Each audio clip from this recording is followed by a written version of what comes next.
All right, everyone, we're going to go ahead and get started. This is Matt Wells from the Department of Fish and Wildlife, and we are here to discuss our application process for the 2017 Proposition 1 Restoration Grant Program. All participants are now in listen-only mode. We went ahead and muted everyone. We're going to have a segment at the end where we'll open it up for questions. We're going to have some slides that kind of walk through the process and talk a bit about the application itself.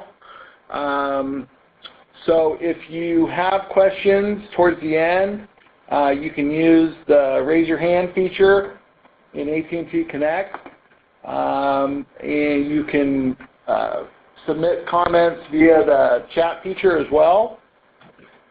We are going to record today's session, so and we'll put a copy of that up on our webpage later, so you can come back and listen. We'll also put up a copy of the presentation itself. So with that, we're going to go ahead and dive in, and my colleague Erin Aquino Carhart is going to take us over a bit of the application. Go ahead. Thank you, Matt. So today we are discussing our application that is fairly similar to last year's, but there are definitely some key differences. So this is just an outline of what we're talking about today. We had another workshop last week that featured a monitoring component, and if you're interested, we have links at the end of the presentation so that you could watch that as well. So, we are using the System for Online Application Review, or SOAR. It is fairly similar to the FAST system that we were using last year. There aren't a whole lot of differences when it comes to using the interface, and it has the same requirements as FAST does. So the link to the website is on above, and there's also a user manual that they provide that you can access through that link or through their website. There's a few other links to it as you use their SOAR account, and I'll point that along as we move through it. So a few things about this.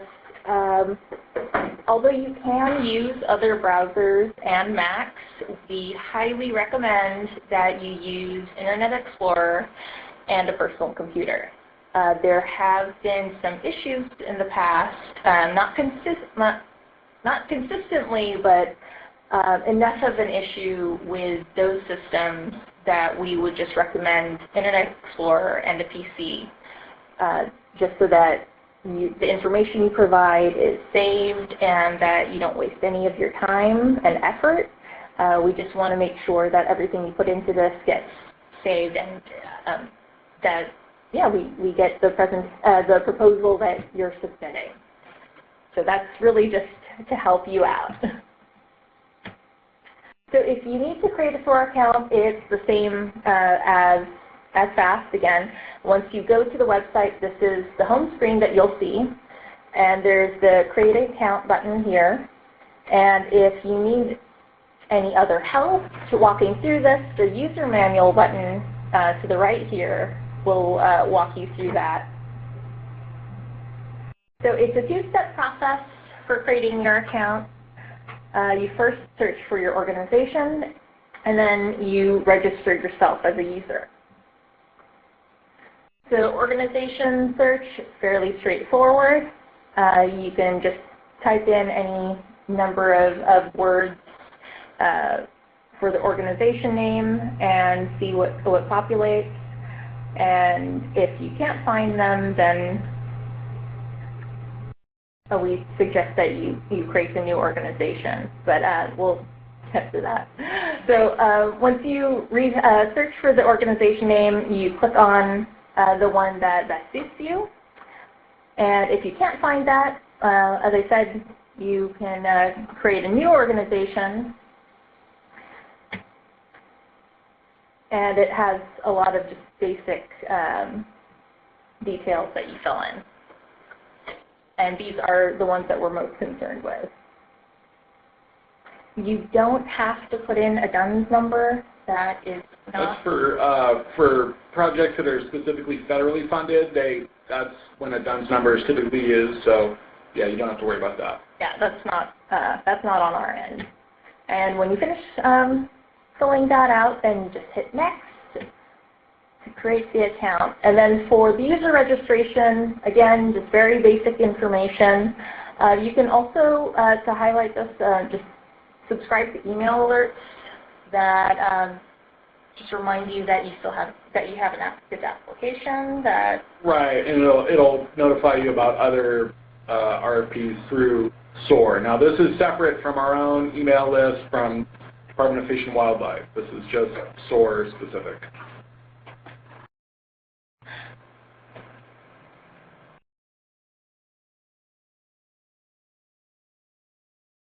And so if you encounter any issues or have any questions specific to the SOAR website and the user interface, if something goes wrong, if you notice that there's incorrect information for your particular organization, then you would contact the SOAR help desk, and they'll be the ones to fix anything for you.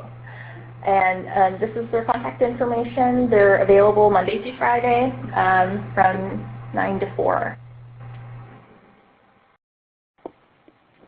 So when you're starting your application, after you create your account and you log in, you click that button for starting your application, and when you and then here is pretty much where you can find everything else.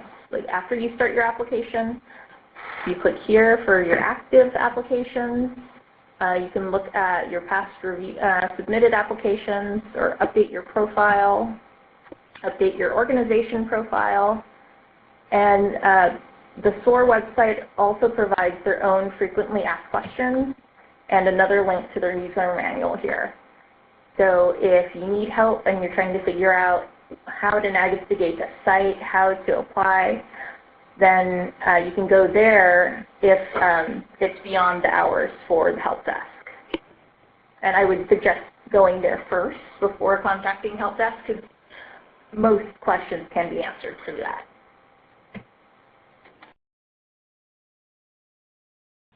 And so again, these are the different requirements for using SOAR. This is just going over with you again that you need to use Internet Explorer, that we recommend that you use a personal computer, that you need to enable pop-up blocking software, and also it reminds you that you need to save your work often, because there is a timer when it comes to filling out the application. And so for just each time you start a new application, this will always come up. So after you check all these boxes and press continue, you won't have to do that for the particular application you're using, but once you go to a new RFP in the source system, you'll have to do that. So just to make sure that you're aware of these requirements and recommendations.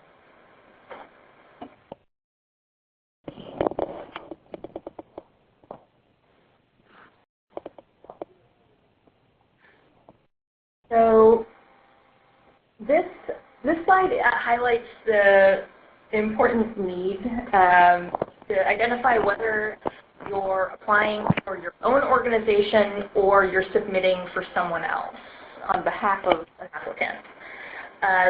This is especially important to get the distinction because if you're a consultant, if you're a private company, private consultant submitting on behalf of an applicant, and you click option 1, it looks as if you are not an eligible entity for this grant, because only local, state, and local state agencies and nonprofits can apply. But you're allowed to apply as a consultant on behalf of someone else. So that's when you would choose option 2. And I understand that people can mix it up and make mistakes, and that's when you call help desk and tell them, hey, I need some help changing that.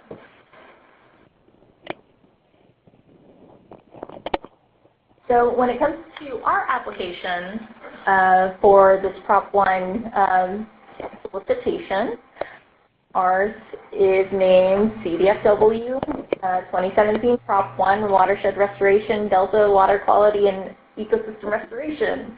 Quite a mouthful, and so that's how you know it's ours.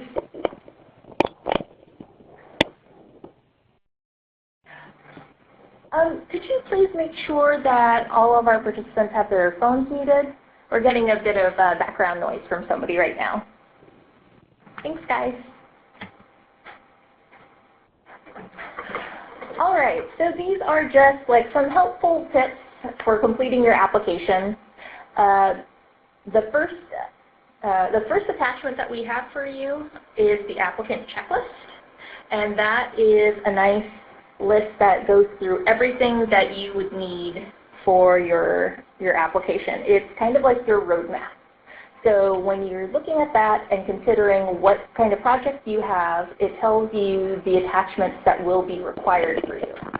So I would highly suggest that you use that in tandem with filling out the SOAR application. The attachments, we just wanted to highlight that you can only submit attachments and supplemental information through SOAR.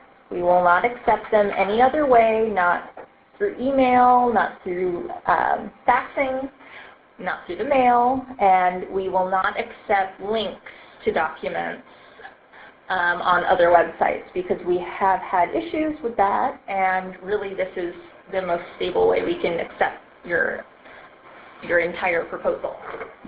So please make sure that each file doesn't exceed 25 megabytes, and there is a specific naming convention that we would like you to adhere to that's discussed both in the solicitation under submission requirements and in the applicant checklist. And getting back to the timer, so that you have 90 minutes on the clock every time you log into your application. I'll show you another screen where it'll show you where it is. But definitely make sure that you save often, because once 90 minutes is up, all of the progress that you had made since your last save will go away. You will be logged out and your session time's out. So it's very important that you remember to save. And wherever you can work on your application and proposal offline, along with the attachment links that we have on our news and events page. There's also a Word version of our application. And very, very important, do not submit your application until you're certain it's complete. There is no way to retrieve it back to you. So if you submit your application and you need to get it back, the only way you can do that is by contacting the SOAR help desk. You're going to have to talk to someone live or via email.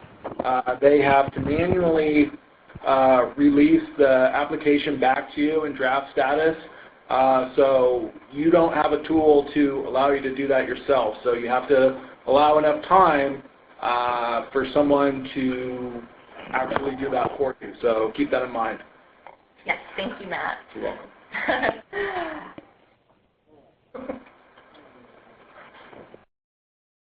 Okay, so the components of each proposal will have the application that's in SOAR, the attachments that are required depending upon your project and what category it is, and the activities you're doing will depend on what attachments that you'll be using. And again, that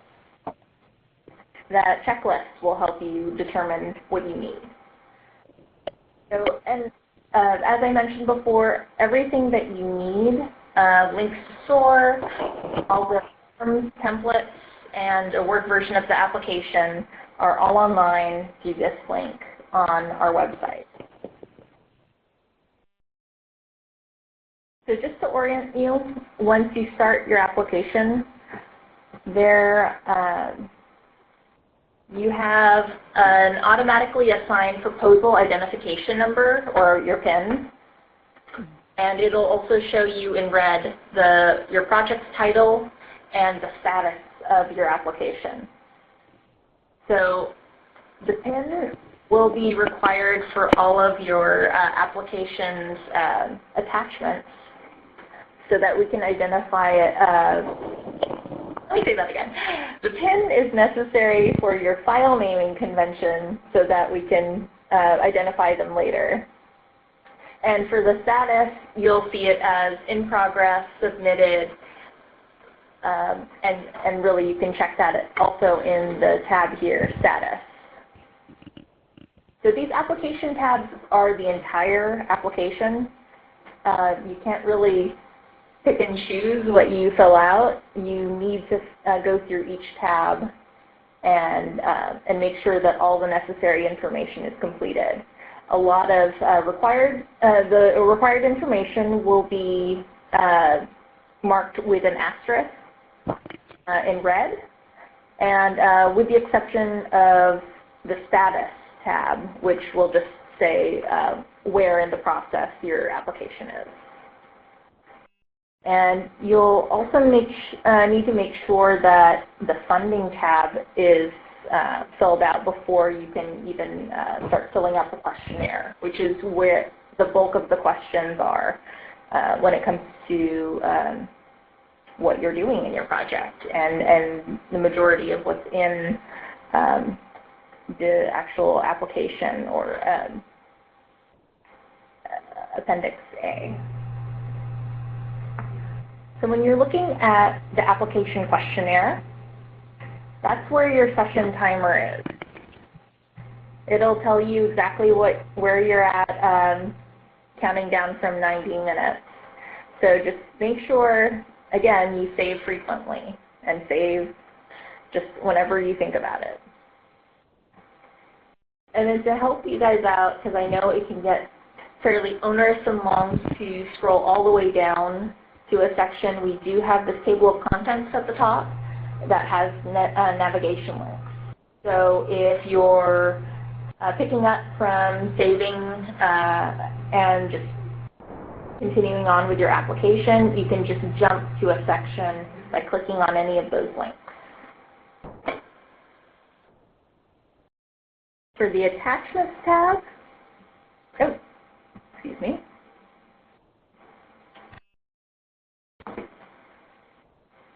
There's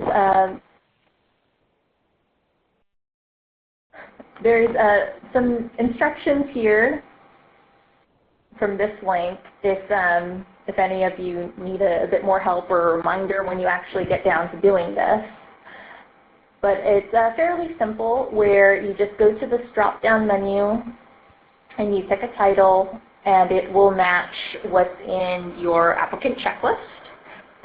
And when you select your file to attach, you hit Browse, and your window will pop up. It's fairly standard, and then you just attach the selected file until you have everything in there.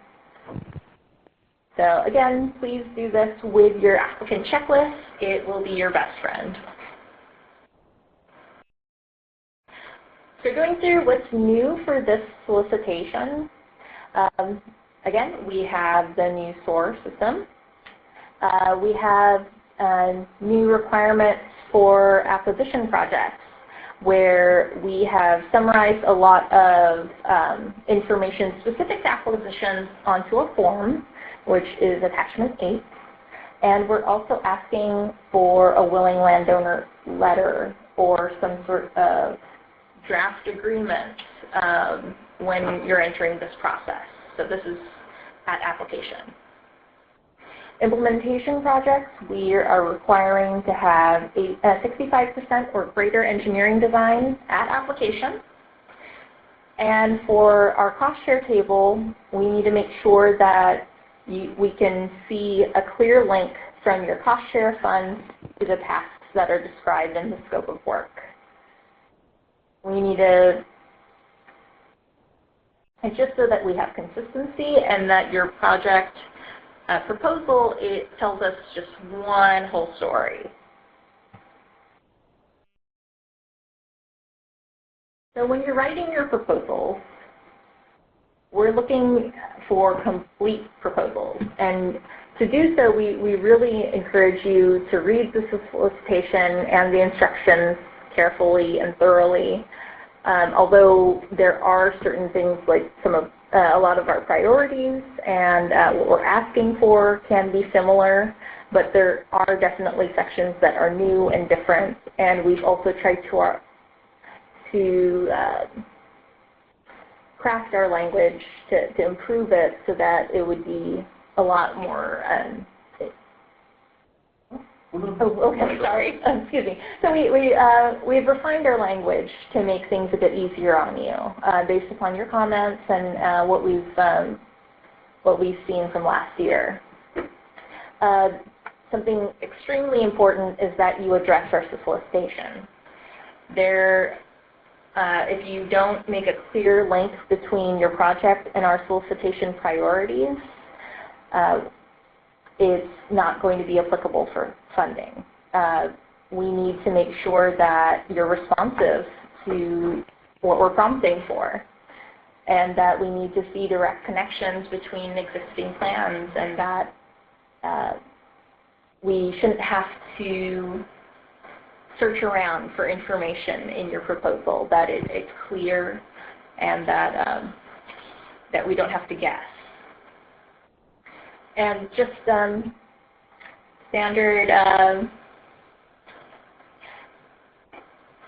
practice, really, just make sure that you proofread your proposal, that it's well written and it's a professional bit of writing.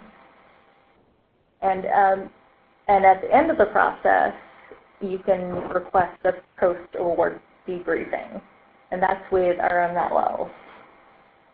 So that is in the case that you aren't awarded, that you can see where you could improve and where what your strengths and weaknesses were for your proposal.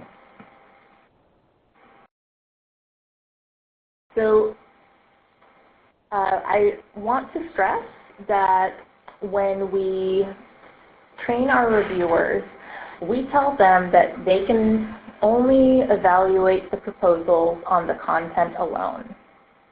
And that means that regardless of who the applicant is and what other information that you might personally know or professionally know about that organization or their past projects, that we need to evaluate what they've provided for us.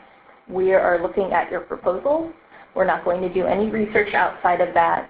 We do ask for experts to give us some opinions on the feasibility and the validity of the work, but we do not take into consideration the character of an applicant solely just from their reputation. The only exception is when we're looking at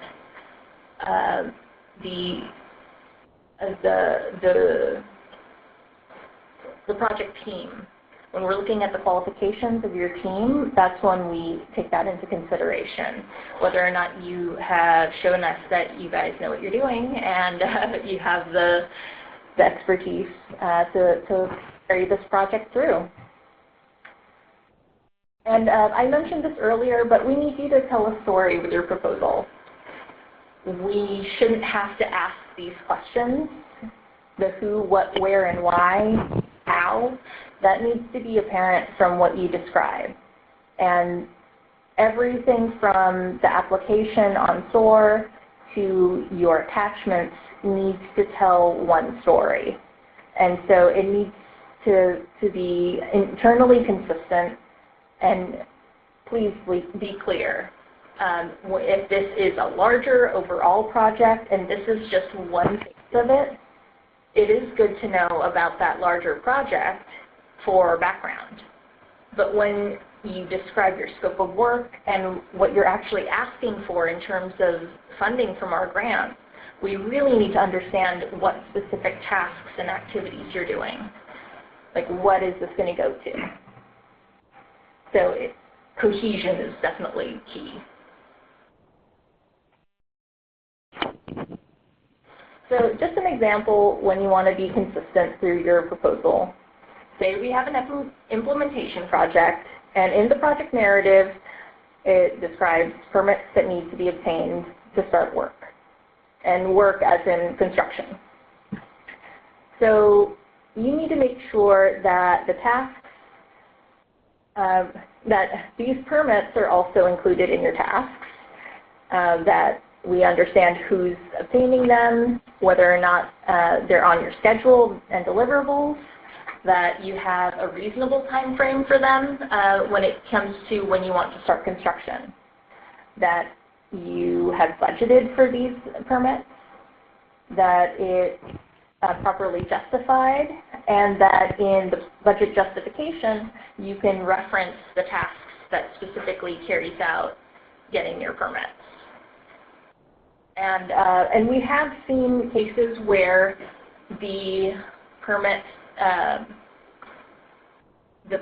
marked down in the environmental compliance checklist when the applicant says, these are the permits I need in the checklist, have been inconsistent with what they describe in their tasks or the scheduled deliverables.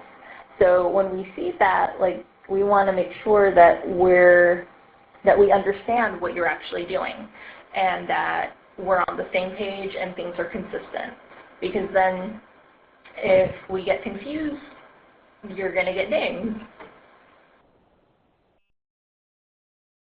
And so just going over the different project categories that we have. We have 4 different kinds. So for planning projects, this is a list of the different eligible actions that you can take under it. And really planning is like setting the stage. This is when you're setting up your larger project, your implementation. So ideally, at the end of your planning project, it should be a shovel-ready implementation project, that you set everything up, you had your meetings, you're working on your permits and started on CEQA, and then now you're ready to implement.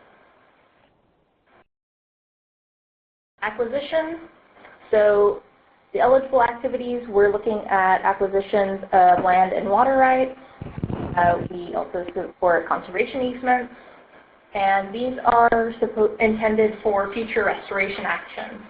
So really the acquisition will just end in acquiring property. Implementation projects, like I said, they are shovel-ready projects. So at application, these are the requirements that you need. That CEQA and NEPA are near completion or complete, because the requirement in our solicitation is that you have this done by grant execution.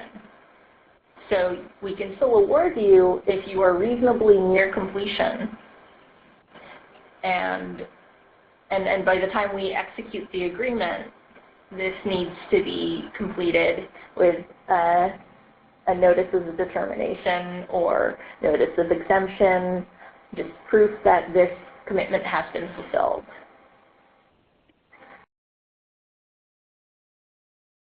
The eligible activities are listed there. It's fairly straightforward.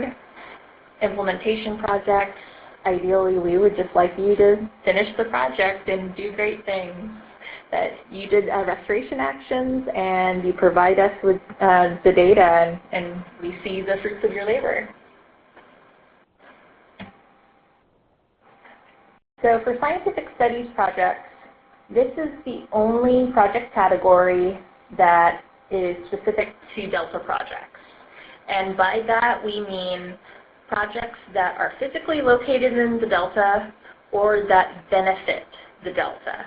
So it doesn't necessarily need to be within the boundaries of the legal Delta, but it would still need to have a clear connected benefit to the Delta. So that is outlined in the solicitation, and we could also answer your questions if you have, if you would like more input on that. But that's the distinction. And this is also the only category where we allow scientific research. And when you are crafting your study, keep in mind that it needs to inform management actions, that the data gathered, that your research, it goes into future actions that would benefit the resources that we're studying.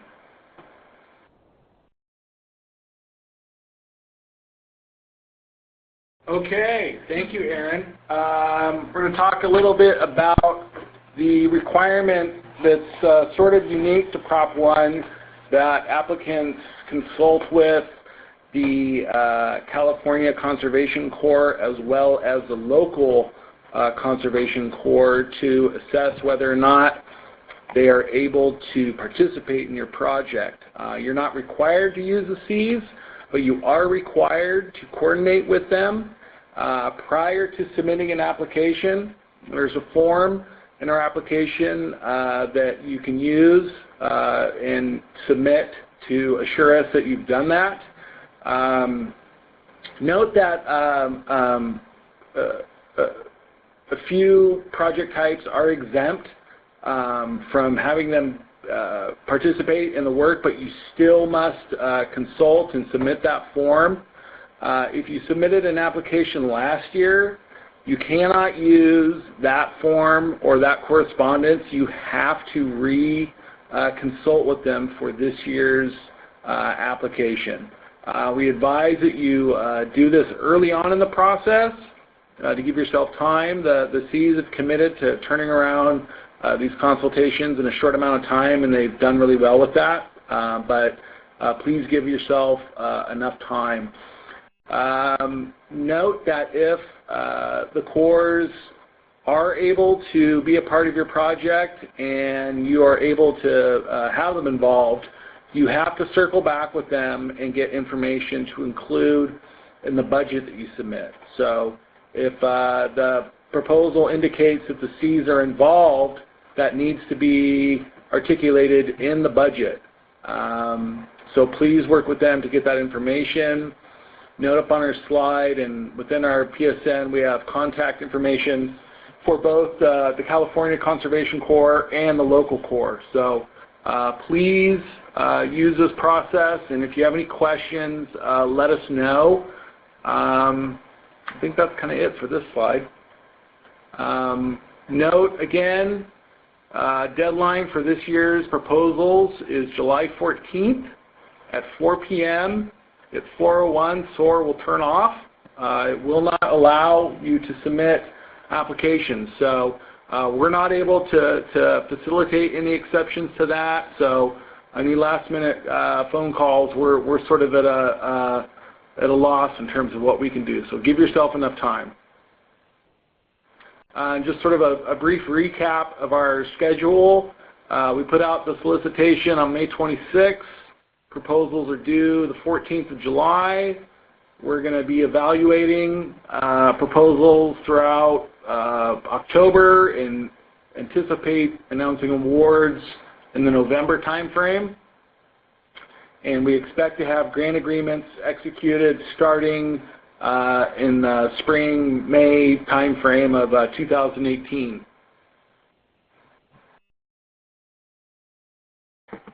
Some information up here. Go ahead, Erin. Okay. Yes, thank you. So this is the link to the YouTube video from the June 6th application workshop. So this is a recording of the presentation last week, and the monitoring plan and review tools over and the monitoring and me. The monitoring plan and tools overview, I did it, is at the 28 minute and 58 second mark, and I have a direct link to that exact moment. So if you would like to specifically just watch that portion, you can use that link, and we will post these slides for you. We are also working on a frequently asked questions, or FAQs, which we will post to our news and events webpage, and here's the link. It is currently in process, but we will get that to you as soon as possible, and we'll make sure to notify you if you are part of our mailing list. Thank you. So we will open this up to questions. Just another reminder that our contact information is up here, and that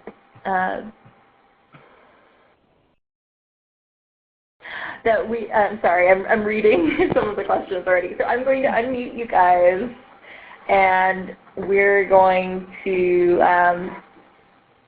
please raise your hand if you'd like to speak first.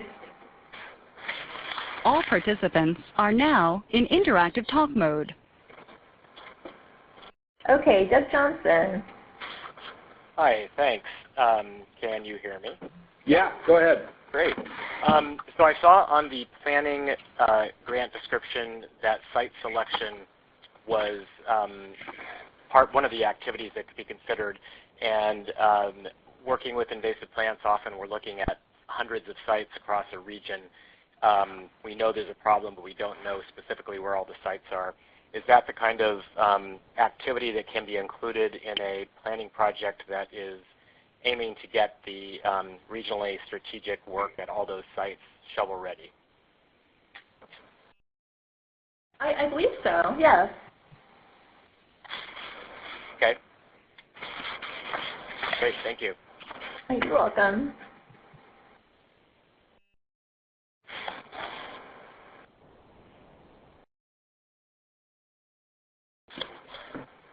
Do you have any other questions? Hi, this is Steph Wald. Hi, Steph. What's your question? Hi. We've been awarded a NIFLS grant. I just want to make sure that I can use this source as a match to NIFLS. That shouldn't be a problem. There's a disclaimer in our solicitation about certain projects that are eligible to be counted as a match for Fish and Wildlife's federal grant award for our Fisheries Restoration Grant Program. And we just want to make sure that the same grant isn't being double counted for two different federal grants, so we'll just have to coordinate that. Yeah, there's no other source. It's just the National Fish and Wildlife Foundation, and then this would be the direct match. Okay. Yeah, that should be fine. We just please indicate that on your application. We just want to make sure that we're not anticipating counting it as well. So right. That's great. Thank you. Okay, Adam Backlund, please. Hello. My question is, I understand that federal agencies are not eligible for this grant.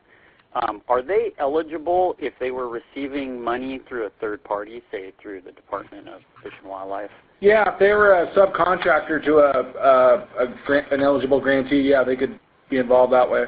Okay, great. Thank you.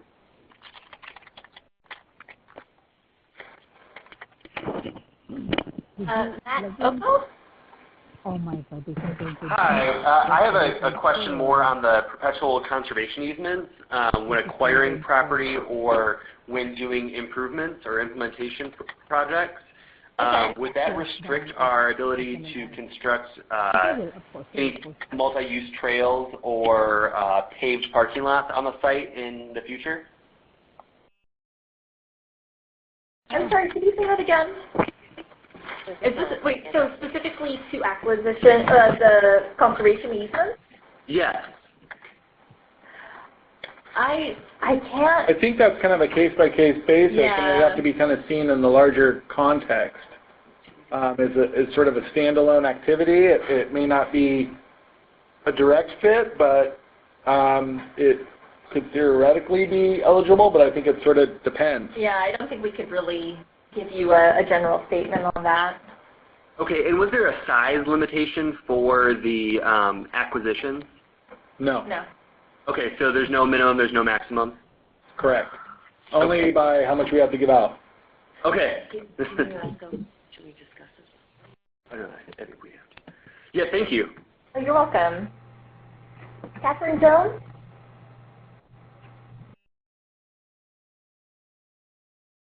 Catherine Jones, are you still on? Sorry, I was on meeting. Can you hear me now? Okay. Hi. We are considering a hybrid acquisition and implementation project, and I was hoping to get some clarification on the CEQA requirements.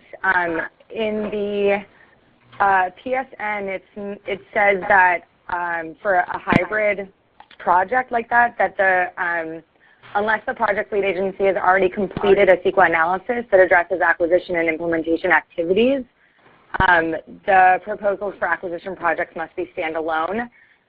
But for each of the types, an implementation project or an acquisition project, both of those seem like that you can finish CEQA prior to grant execution. Hi, Kat. This is Matt. Hi, Matt.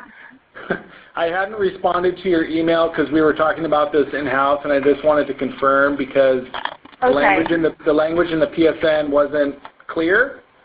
And so what we did confirm is that similar to standalone implementation projects, if you're doing a hybrid project, CEQA does not have to be complete at time of application. You can have that done by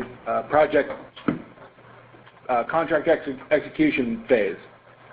So to be consistent with the standalone implementation category, I think that was kind of in there as a caveat that, you know, combining those two categories can sort of potentially add complicate things.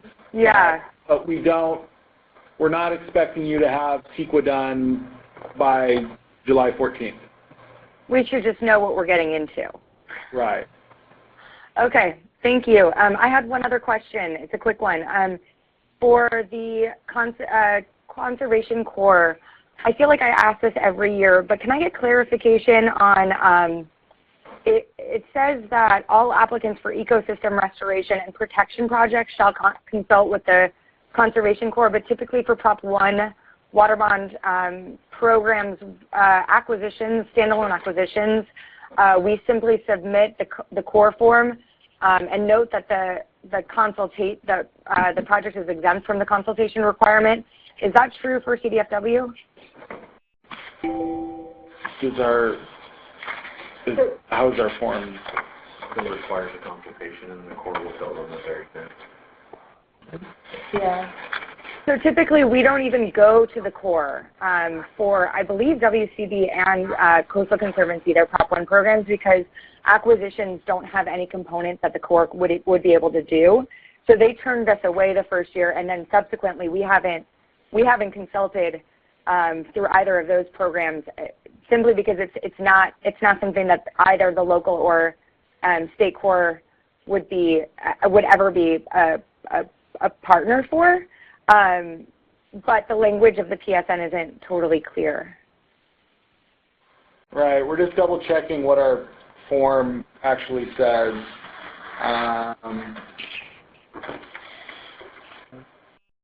So the form actually says that if the application is solely for planning, acquisition, or scientific study, you can check yes, an application is exempt from the requirement to consult with the Corps. So I think I just answered my own question. But the language in the PSN, I think, is left over from the first year, and it keeps cropping up every year where we're like, do we do it? Do we not do it? Because it's a protection project, right? It's an ecosystem protection project. Right. Yeah, so the PSN says, yeah, you right. do. The form's correct. The PSN, if it indicates otherwise, is not. So You still have to submit the form. So we can just check that box. Correct. Okay. Sorry about that. Yeah, we'll take another look at that, and we'll make sure to include that in our FAQs. Which Thank James you. is working on getting out this week. Thanks, Kat. Can CDFW apply for the grant? No. Thank you. Can work be done on federal property? Yes. Thanks. Provided that you get permission to access the land. But of course, thank you. Yes. Just wanted to throw in that disclaimer. Just doing one word answer. Do we have any other questions? Is there anything else you'd like me to go over again? I have a question. Yes. For projects that are implementation projects that don't actually require 65% designs, are those still eligible? If they don't require design. So the project in and of itself doesn't require designs, period? Yeah, for example, in our watershed we have an invasive pike minnow that's actually reducing the habitat for native steelhead, and it's one of the primary watershed issues to control pike minnow. And so it's definitely meeting, I think, all of the habitat requirements or habitat benefits in the PSN, but it'd be trolling pike minnow versus doing a moving dirt restoration project. Yeah, that's a good question. That's come up before, where folks are doing revegetation, and in certain instances where the project in and of itself doesn't rely on engineering, then no, you would not need to submit those designs. But it's sort of on you to determine where engineering is required based on the location or what have you. So, but yeah. I have a question. Can scientific studies that benefit the delta be done outside the delta? Theoretically, yeah. The way the section in Prop 1 is written allows for projects technically outside the border to be proposed and done, provided they benefit the delta. And you just need to make that clear in your proposal, that there is a link, that even though that's not, your project isn't physically in the delta, it will benefit. Thank you. And as a clarification, in our Delta Water Quality and Ecosystem Restoration Grant Program, our definition of the delta is the legal delta plus the Sassoon Marsh. Some folks kind of forget that extra Sassoon Marsh piece and think that they're outside of the legal delta so that they can't apply to that grant program. And we just got a submitted question from Gina Benino. Work on federal land will be subject to CEQA and 1600 or LSAA permits, correct? And yes, that is correct. Right. So that's a good distinction to make. Don't assume that because the work is being done on federal or even state land that there's any sort of exemptions from permitting or CEQA or NEPA. What is the best contact moving forward? So on the slide right now, our watershed grants at wildlife.ca.gov email address is our main email if you have any general questions about our programs or specific ones when it comes to our solicitation. And that's also provided on our website, and you can also sign up for the updates through our constant contact mailing list. Yes, I highly recommend sending emails to that watershed grants address. I have a question. Yes? I am not seeing anything about like page requirements or length of the narrative. That should be included in the instructions that we just ordered our templates differently this year, where we have the template first and then the instructions in the latter half of the document. So it should provide you with page limitations there. And we'll post our slides as soon as possible. I think we could probably get that done this week. Oh, yeah. Yeah. And then we'll send out an email when we have the video online. Okay. Unless there's any other questions, we're going to sign off. Thank you, everyone, for taking the time today. And if you have any additional questions, feel free to email or give us a call.